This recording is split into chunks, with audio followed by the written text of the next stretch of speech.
Di tengah gelombang pergerakan kemerdekaan Indonesia, ada satu tokoh yang sangat menonjol, bukan hanya karena keberaniannya melawan penjajah, tetapi juga karena ketajaman pikirannya, yaitu Tan Malaka.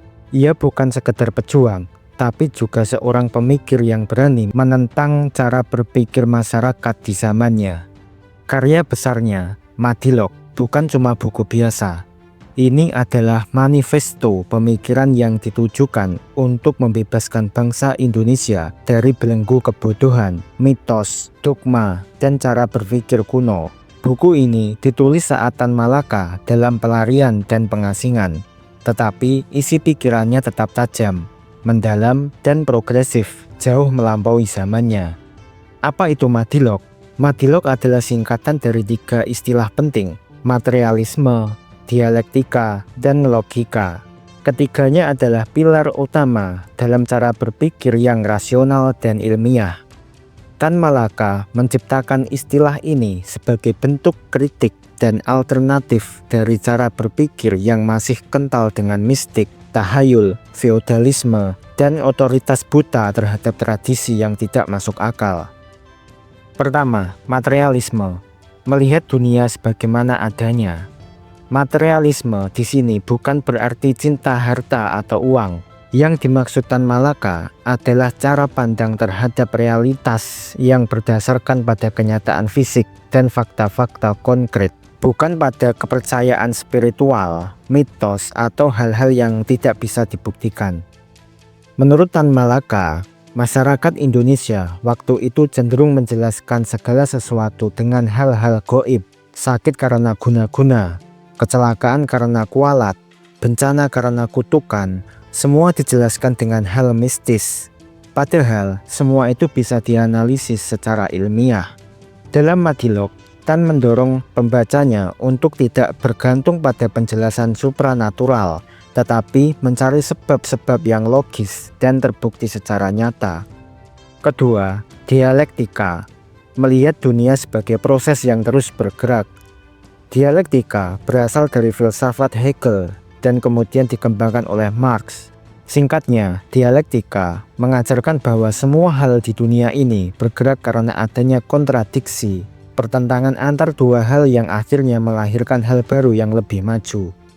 Misalnya, dalam sejarah, pertentangan antara rakyat tertindas dengan penguasa melahirkan revolusi. Pertentangan antara cara lama dengan cara baru melahirkan perubahan. Dengan memahami dialektika, kita diajak untuk tidak menerima keadaan sebagai suatu yang tetap, tapi justru menyadari bahwa perubahan adalah hal yang pasti. Bahkan konflik itu penting, karena dari situlah lahir kemajuan. Ketiga, logika, fondasi cara berpikir yang sehat. Logika adalah alat yang digunakan untuk berpikir benar dan runtut. Menurut Tan, masyarakat tidak akan bisa maju jika tidak diajarkan logika sejak dini. Logika penting agar kita bisa membedakan mana pendapat yang masuk akal dan mana yang hanya karangan tanpa dasar. Dengan logika, seseorang bisa menimbang argumen, mencari bukti, menganalisis sebab akibat, dan mengambil kesimpulan dengan sadar, bukan karena ikut-ikutan atau takut pada otoritas. Mengapa Tan Malaka menulis Madilog? Tan Malaka menyadari bahwa kemerdekaan politik tidak akan berarti jika rakyatnya masih dijajah oleh cara berpikir kuno. Dalam pandangannya, penjajahan terbesar bukan hanya penjajahan fisik, tapi penjajahan pikiran. Madilog ditulis sebagai upaya untuk membangun kesadaran baru di kalangan rakyat Indonesia. Sebuah kesadaran yang berbasis ilmu pengetahuan, kritis terhadap tradisi usang, dan berani mempertanyakan otoritas yang tidak rasional. Dalam kata lain, Tan Malaka ingin menciptakan generasi Indonesia yang tidak hanya bisa membaca dan menulis, tetapi juga bisa berpikir merdeka. Madilog dalam konteks Indonesia saat itu. Pada masa Tan Malaka hidup, banyak masyarakat Indonesia masih buta huruf, minim pendidikan, dan cenderung tunduk pada kekuasaan adat serta agama yang ditafsirkan kaku, serta kepercayaan-kepercayaan gaib. Diskusi kritis dianggap tabu, bahkan berbahaya. Madilog hadir untuk mengguncang pola pikir lama itu. Ia menyodorkan alternatif. Mari belajar berpikir dengan logika, dengan ilmu, dengan kesadaran bahwa dunia ini bisa dipahami secara rasional. Bisa dibayangkan betapa radikalnya gagasan ini saat itu. Tapi Tan Malaka tahu, tanpa revolusi cara berpikir, kemerdekaan hanya akan jadi kulit tanpa isi. Contoh nyata penerapan Madilog. Agar lebih mudah dipahami, bayangkan situasi seperti ini. Kasus penyakit. Ketika masyarakat masih percaya penyakit disebabkan karena kutukan nenek moyang, Madilog mengajak kita mencari penyebab ilmiahnya. Apakah karena virus, bakteri, sanitasi buruk, atau pola hidup tak sehat? Pemimpin dipilih karena keturunan. Di masa lalu, pemimpin sering dipilih karena garis keturunan atau darah biru. Madilog mendorong kita untuk memilih pemimpin berdasarkan kompetensi, rekam jejak, dan program yang realistis. Kecelakaan dianggap karma. Saat kecelakaan dianggap sebagai takdir atau karma, Madilog mengajak kita menganalisis apakah karena jalan rusak, pengemudi mengantuk, atau sistem transportasi yang buruk.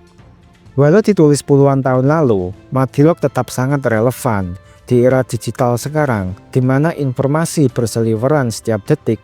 Hoax, propaganda, berita bohong, cara berpikir Madilog adalah tameng kita. Bayangkan kalau semua orang belajar logika, berpikir materialistis dalam arti ilmiah, dan melihat realitas secara dialektik.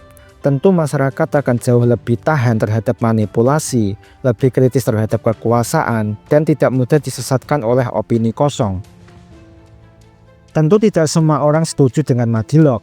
Beberapa kalangan agama atau budaya merasa pemikiran Tan Malaka terlalu keras atau terlalu barat. Tapi justru dari perdebatan inilah kita bisa belajar. Cara berpikir terbuka bukan berarti menolak semua tradisi, tapi mengevaluasi mana yang logis dan mana yang tidak. Tan Malaka bukan anti agama atau anti tradisi, tapi ia ingin masyarakat tidak lagi menelan tradisi dan dogma secara mentah-mentah, melainkan memikirkannya secara sadar dan kritis. Kesimpulannya, buku Madilog bukan bacaan ringan, tapi sangat penting. Ia adalah warisan intelektual Tan Malaka untuk bangsa ini. Melalui buku ini, ia tidak hanya berjuang dengan senjata, tapi dengan pikiran. Madilog mengajarkan kita bahwa kemerdekaan sejati dimulai dari pikiran yang merdeka, merdeka dari kebodohan, merdeka dari dogma, merdeka dari logika instan dan cara berpikir malas. Jika hari ini kita masih mudah termakan hoax, masih berpikir pendek, masih tunduk pada hal-hal tidak logis, mungkin sudah saatnya kita membuka kembali buku ini. Karena seperti kata Tan Malaka, kemerdekaan hanya akan nyata jika rakyat mampu berpikir merdeka.